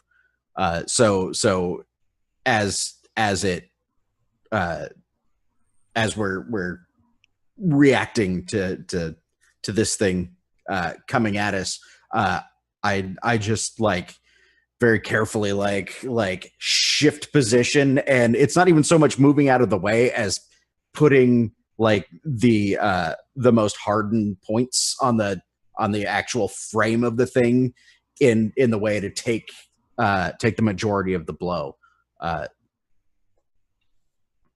sounds perfect. That would definitely be a way to save your mech. Cool. Yeah. So you took care of its queen and jack. So its most deadly attacks hit the hardest points on your mech, and it survives. Hit the armored pill part of it. You got it. So I think after you do that, if you like hunker down and like it bounces off, I say, trust me, the system will work. And we spring back out again. And right as one of its tentacles comes, like you said, like the tentacles like open up, like they're like pincers. And like right as one of its tentacles come out, I reach out the hand that doesn't have the drill on the end of it. I reach out the hand, and then like you see on the inside, you see on the inside that Cypher like bears down as she like focuses as the shield like projects around it to like block the pincer that's coming. So I'm going to try and use the shield right now. All right, cool. And are you spending 2 stress? Do I have to spend stress first? Sadly, you do. Okay. Well then, yes. So the stress is that she's grabbing the tentacles and and she's grabbing the tentacles and like pushing them off to the side, and she's really quickly like reacting to each of them. And then when the last one comes in, that's when she's like palm thrusts against it instead of trying to dodge it. She like activates the shield against it. So awesome. So which Atlas are you? Are you Atlas 1 or 2? Atlas 1. Cool. So I'm going to deal myself 1 card, which is going to be the top card, and I'll just drop it on the table. Cool. It needs to be it needs to beat a 9. Cool. Oh, you got luckies. It's a jack. Sweet. So the tentacles all come at you, and as you're doing the like hand gestures, they hit the shield, and you see like the emitters glow, and it looks like they're sparking almost to overloading, and then it just pushes it back. It just pushes it back. Nice. And you can use it again. All right, awesome. I want to get that same recoil we had in the hangar, where like the pincer like flies back from the force. Cool. Foreshadowing, right? All right, cool. So at the end of the round, the behemoth checks. Was it attacked? Yes, so it does in advance. And then it attempts to draw cards. As I mentioned before, it usually draws 2 cards, but you crit it twice, so I'm going to remove your crit markers, and it doesn't draw anything, and we're back at the top of the round. So is everybody kind of getting the vibe of this? Yeah. All right. Cool. So this is the round. You guys can go ahead and attack again, or you can recover and let it advance some. It's up to you. What do you guys want to do?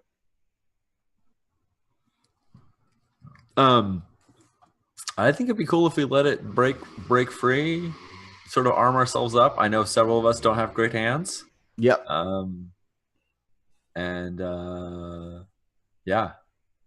So am I hearing all recoveries, let it advance and not draw any cards? Is that the plan? That's how I'm feeling. No, that's my suggestion. That's what you're talking about on comms. We've got it. We can kill this thing.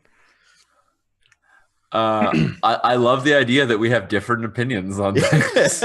I'm like, we're on the black. We got plenty of room. Let's give ourselves some space to maneuver around this thing. We don't, it's still too close to the earth. Let's give it some room. So I think Cypher and Omega are of a difference of opinion about how to strategize with this. So as a point of note, nobody can tell you what to do on your turn. So Omega, if you say I'm assaulting, cool. All right. Yeah. Just double checking. Is anyone not recovering? Because I'll just go over the recovery process with you guys at that point. It would be against to be defensive. Yeah, it seems like I think he's assaulting again. Yeah. Awesome. So what I'm hearing is you guys are like, the best idea is to build up some speed and come at it at top speed. We got to fall back, let it advance, and we'll beat it halfway to the base. And Medusa Earthquake just activates jump jets. Yeah. Right. We're just like, or we just tackle it. Awesome. Sweet. So Medusa, you guys are charging to combat. Let's see what you do. Let's go in balls to the wall and hit the thing, right? Our fist out and use the propulsion system to knock it, back out into space. Awesome. So go ahead and play your card there, Omega. Yeah. What you got? You got those sweet railguns too. You can use. There's only one of them can crit right now. It looks like. Oh no, actually, can crit. No, 6 an ace and 5 an ace because they both have vicious. Also correct. Yeah. Vicious, so good. All right, so Omega, are you playing a card? Yeah, I am. I'm just thinking. All you need is a 2 to get rid of those 2 aces. That's a crit. Is there true. Not to do that? You want to? It will leave the other mech in trouble for trying to get a crit. It's a lot harder. Leaving those aces makes other people getting crits easier. Got it. Yeah, it makes sense. So if you've got like a 6, you can take care of a 5 and a 1. And as Sean pointed out, you have a 6 in your railgun. Yep. It's just as effective and allows that ace to stay for the other mech. All right, yeah. Let's try that. Let's as we, you're using our thrust to speed up and get a good hit on, and just as we, get within really short range, hit the red button and fire the railgun. Awesome. Which railgun shot are you firing? The 6 or the 7? Oh, let's go with the 7. What the heck? All right, cool. And do you want to get rid of a 6 and a 1? Yeah. I'm just going for optimal crit configuration here. All right, cool. So that's red crit on deck. Oops, I grabbed the wrong color. I even said red crit. All right. Cool. So if it's against your will there, Jason, are you dropping an attack as well? Oh yeah, no, I'm going to drop an attack there. Totally. So go ahead and play your card and then describe narratively what this looks like. So yeah, this thing thought for a second that you folks were pausing, so it turns around and gets ready to head for the base when the first punch hits it, and like just as it bounces a little bit, the railgun comes online. We see it do that anime chuck chuck chuck chuck chuck chuck chuck. And what does your railgun look like? Describe it for me. Well, we decided earlier because that there's one on each side, underslung under the arms of the mech. So the arms kind of like drop back, and there's kind of like a cocking motion as they're loaded up. Yeah. Because you need to and then, of course it works in an anime. Go ahead. Yeah. Yeah. I love it. And I think we're going to fire the other railgun. Awesome. If we can. You can. Totally can. So we've got a 6. Yeah, unfortunately, that can take out a 5 and a 1, but it's not going to put a second crit on it. You could just take out the 5 and hope that the other team has an 8 or a 9 or a, you know what? Actually, I'm going to leave that railgun in place for just a second, and I'm just going to punch it. Okay, go ahead and play a card. And I'm going to take, and because I have vicious, I'm going to take out that 5. All right, awesome. Does that work? Yeah, you don't actually need vicious to take out the 5. You'd only need vicious if you wanted to crit a value of 5. Got it. Okay. Cool. You're golden. All right, so seeing that this mech went in and did its thing, Whiskey, what are you guys doing? Are you sticking with the recovery plan, or are you going in hot? Trying to save them. Bloody idiots. Cypher says, like, I got a move.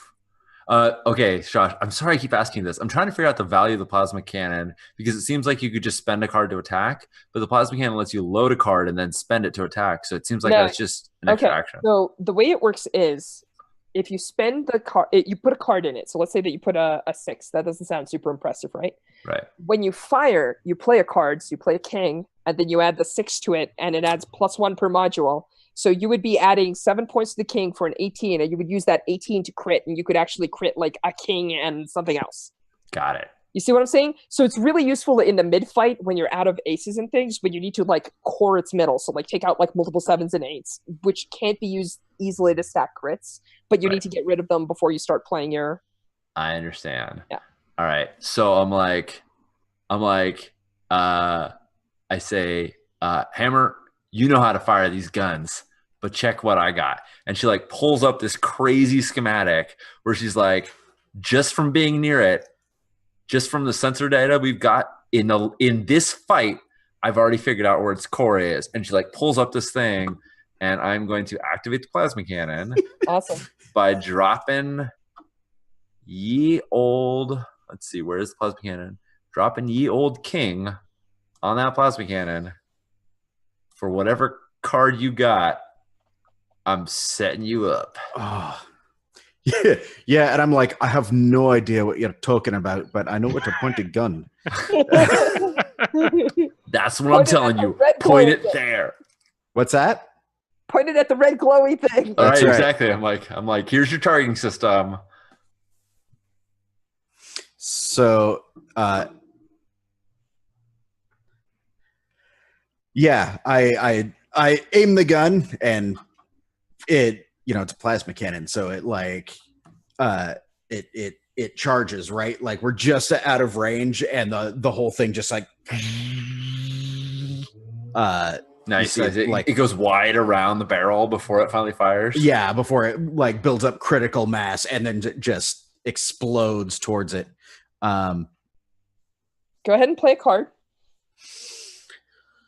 So we've got a king sitting there, right? That's a value of 11. 12, so. actually, because it's +1 per plasma cannon module. Oh, nice. We're already at 12. It's 12 plus whatever you play. So if I played something really good, yeah, it's all going to fuse together, and you're going to wreck it. I could wreck it with that 23 king. points. How do you want to divvy them up? 23. Well, 22 will get rid of both of its face cards. That's correct. Although you could also tinker with it so that you could do like a 7, a 7, and a 7 is 21 or something. Oh, you're right. Like a 9, a 7, and 7. Yeah. Give it 23. Yeah. Yeah, let's do that. The 9, the 7, and the 7. Cool. So 1, 2, 3. That is a mighty crit. I think you just moved the 8. Oh, was that a 9? I can tell. Yeah, I got it. Okay, awesome. Yeah, so just this just mass of energy just like pummels it right where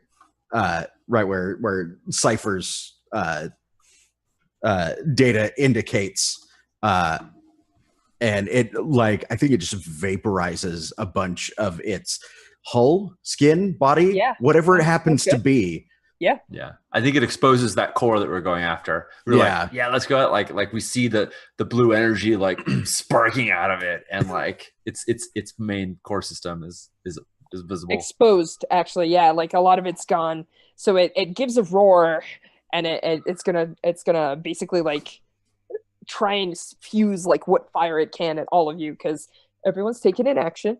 So it's the end of the turn, so you're about to take damage, and it's going to expel most of its like plasma and flame at everyone. So you see like beams of plasma cutting through the black of space, trying to slice your mechs as you're dodging. Cool. So it has 1, 2, 3, 4, 5 cards remaining.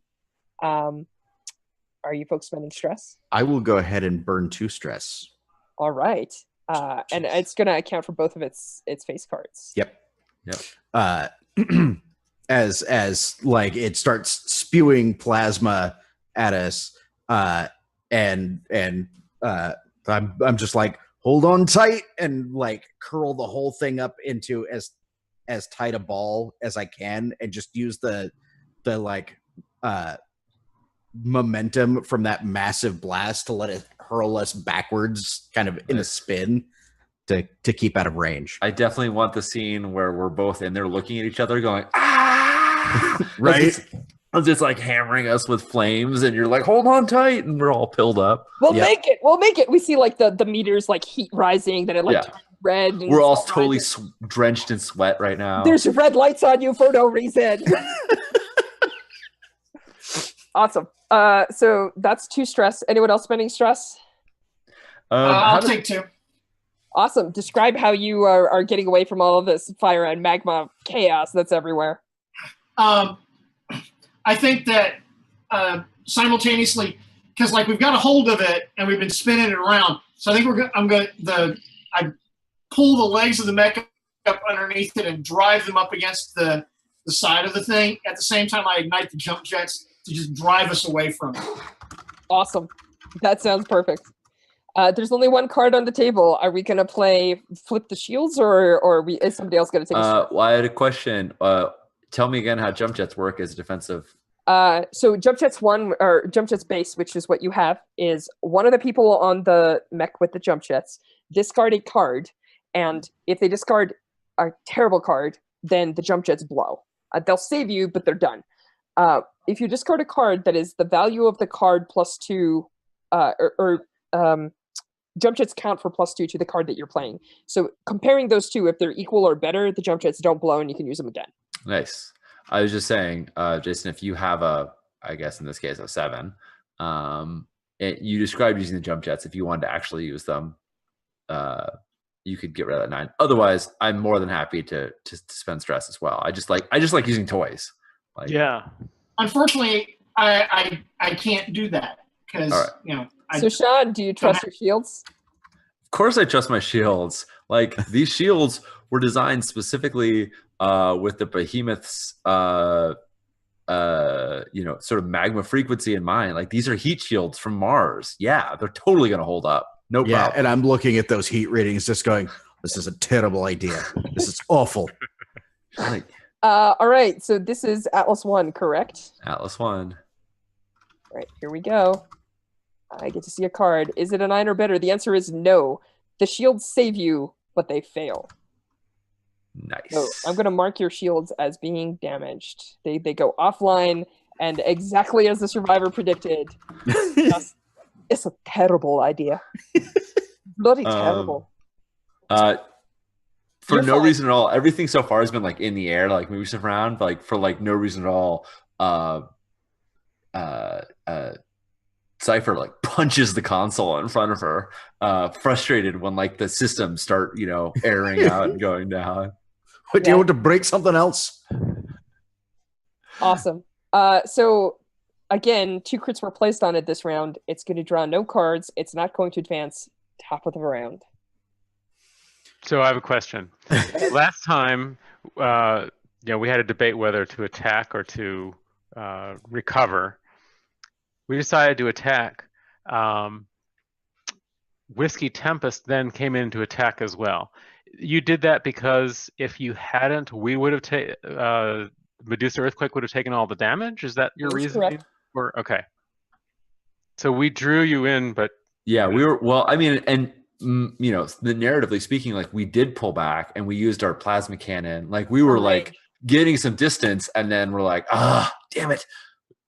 So yeah. So, but you can, like Josh said, nobody gets control what anyone does. Like you could say we're going to attack, and we could follow up with that, or we could leave you.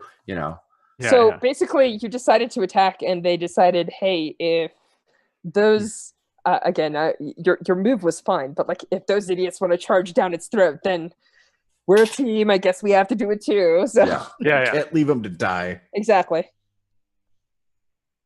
So cool. That's round. So what are you guys doing this round? Are we up to recoveries, or are we still attacking? I would like to recover because I'm looking at my hand. I'm looking over at you, Falka, and I am beat. You can see the sweat pouring off of me.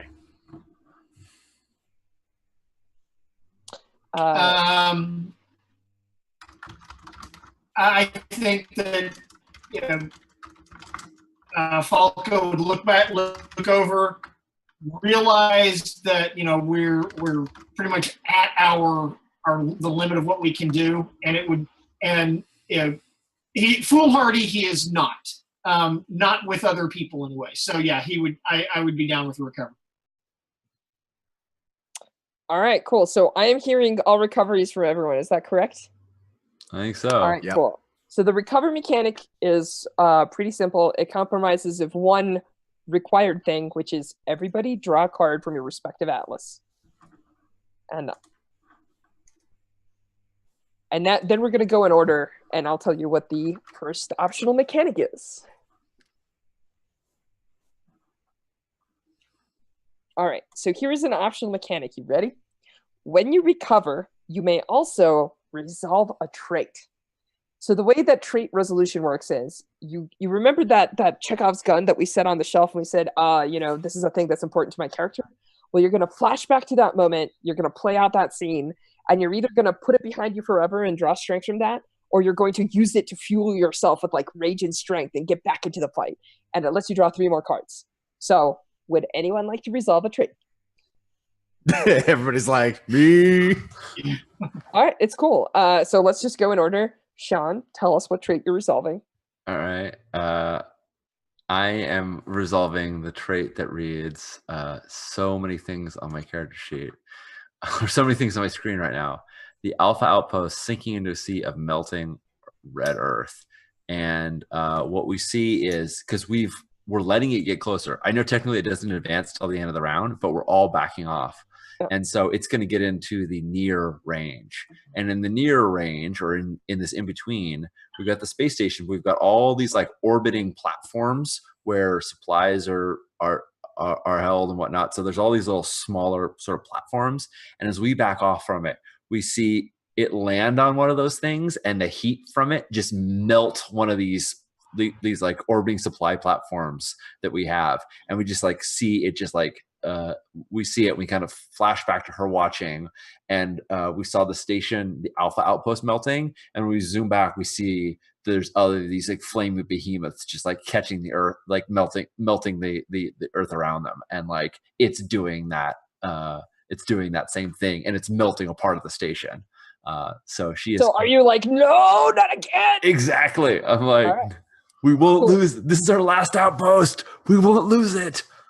Awesome. So the scientist is getting all fired up. So you're going to draw 3 additional cards, which means that you draw 1 normally. You're going to draw 3 more. So you should have drawn 4 total this turn. Yes, I'm going to draw. I already drew 1, so I'm going to draw 3 now. Awesome.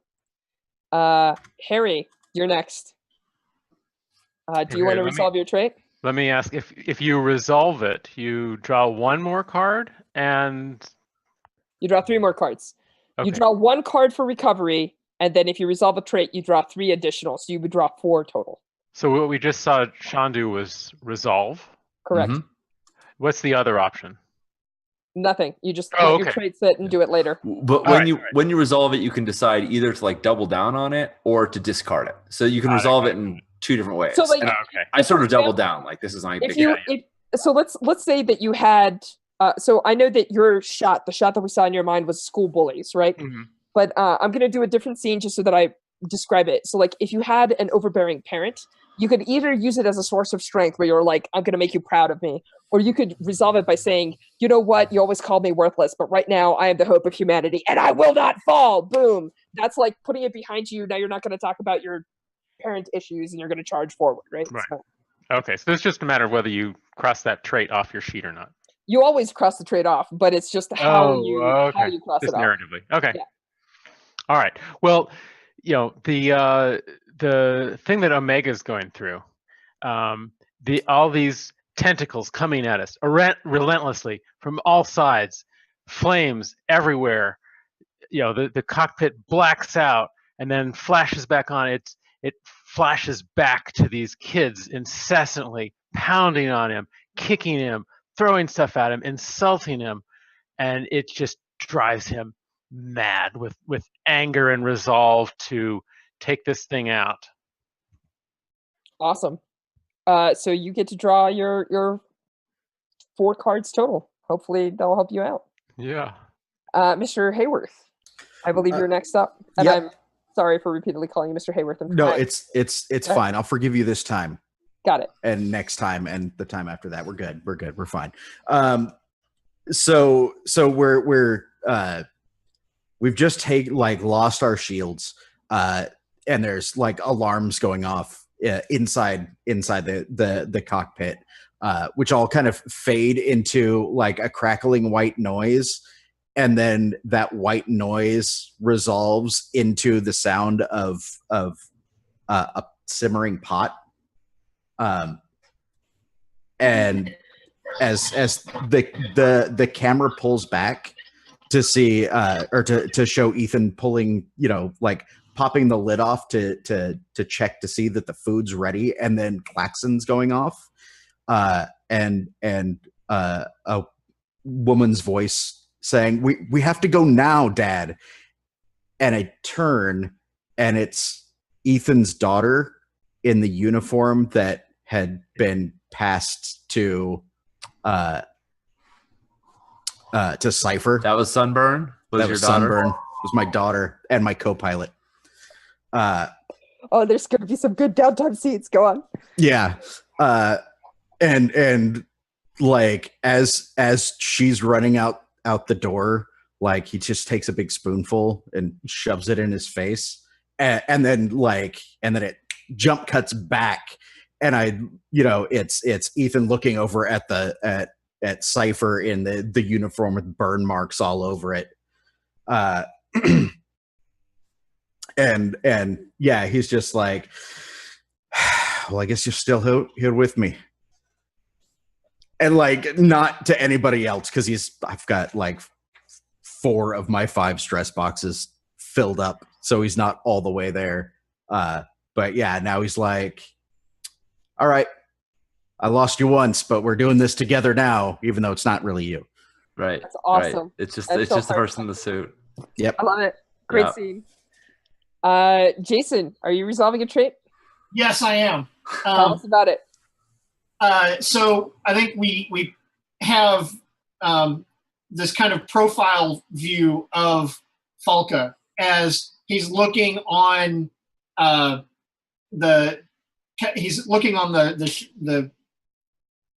Behemoth, and his view it pans around and the view goes past the behemoth to the station and Earth all in one shot. And then overlaid over that is the image of the shattered bodies of his wife and daughter. And, the reminder that death is not the worst thing, it's the death of others. That's the worst thing. And the clip resolves into that profile image of Falka, and you see a single tear trail its way down his cheek. Of course it is. Nice. It's just sweat. It's just sweat because it's hot in here. Awesome. So go ahead and draw your 4 cards as well. Or up to 4, whatever. If you drew 1 before, you draw 3 more. I drew 1 before, so it's all good. We'll do that. All right. So now we go to the end of the turn. The behemoth was not stopped. It charges forward. It's approaching the station. It's now at near, like we already established. Thank you, Sean. It's already been lighting the place on fire and like destroying some of the like outlying stuff. So you folks, at the beginning of the turn, you can move your atlases. I'm going to assume that you're just going to follow in and rock in space. So that's where you're at. So same as before. Who wants to go first? We're all charged up and ready to go. Yeah. Hey, you've got big hands. Hopefully some of those are good cards. What you got? Go ahead, Whiskey Tempest. Yeah. I think we like as it goes, closer towards the station, and we follow. I look down and I'm just like, weapon systems back online, and like hit. We don't have jump jets, but hit the boosters and just like curl up into that like insectile pill bug ball. Yeah, and we're still spinning, and just freaking fling ourselves at it from the side. Like cannonball the thing. Awesome. Yeah. So what are you playing for your assault card? How about a queen? All right. Are you taking out a 9 and an ace, or are you taking out a jack or a queen? If I take out the 9 and the ace, that's going to make it hard for somebody else to crit. Impossible, but there's only 1 crit on the table. There's no other. Yeah, you might as well take it. Yeah, I'll take out that 9 and the ace. Done and dusted. All right. All right. Crit on the table. Who wants to go next? I'll go next. All right. Narrate away, sir. Because that 1 tear trailing down Falka's cheek, you see his eyes harden, and just a look of grim determination as he ignites the jump jets, and just drives into the body of the thing, just trying to shatter it with the pure impact of what he's doing. Yeah. Nice. I like the idea that we're like sandwiching this thing, like the cannonball smashes it on one side, and Medusa Earthquake smashes it on another. Awesome. Yep. So what are you playing for your assault card, Jason? Queen of diamonds. Beautiful. Do you want to take out one of the queens? Yeah. All right. Another one bites the dust. 2 more actions. Can we take it out this turn? It's coming down to the wire. Yeah. Sean, Harry, what you got? All right. As the pill bug like keeps rotating, eventually it like rotates and then it locks on to the thing, and like and it's like trying to fight us and like shake us off, but like all of our grappling units, the things like mounted the mining equipment like into the girth, you see them like all these like grappling clamps like shunk, shunk, shunk, shunk, and then you hear the spinning, of course, because we can hear it because it's the a laser TV drill? show. We hear the spinning of the laser drill wind up as this jack takes out that one. Jack. Yeah. As it's like sparking, and this time you can tell it's getting close to that core, like it's like chafing against the blue energy and like trying to get in there to penetrate it. You hear that psychic scream in your minds through your mechs. Harry, do you have a 7 or better? Yeah, so from one side, Whiskey Tempest is breaking through it, and the body of the thing starts to crack, and we're over on the other side, and I can actually reach the manipulator arm into the crack and start ripping the thing open. Awesome. All that energy. So play your last card, and then we'll go to Killing Blow. All right.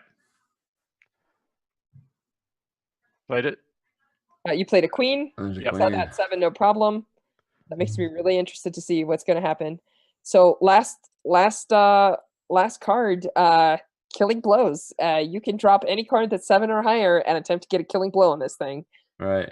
And what happens when we compete? How does that work?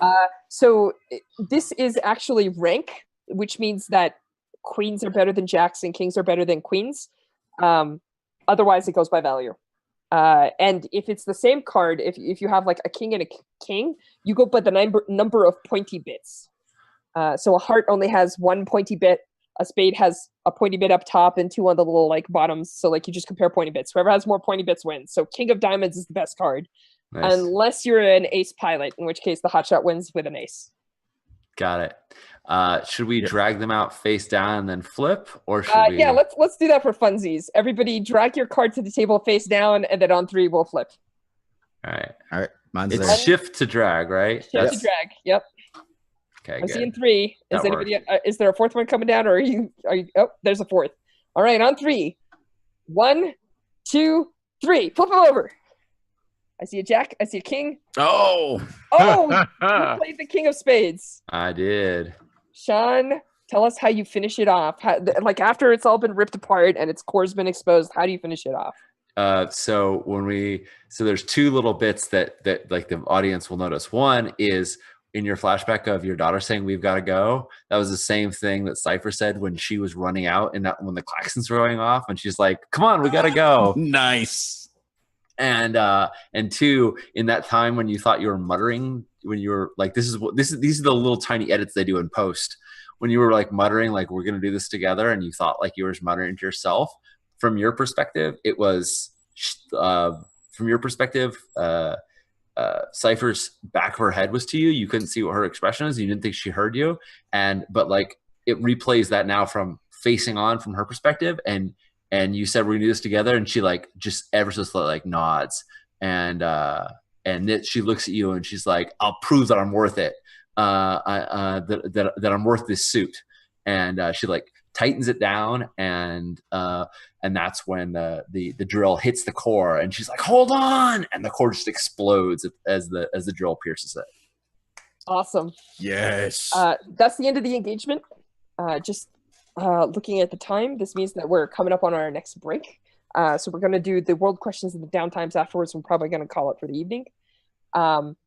So at the end of an engagement, it's not important right now because, again, we're not going to go into a second engagement, but you would get a fighting skill based on Killing Blow and also spending a trait.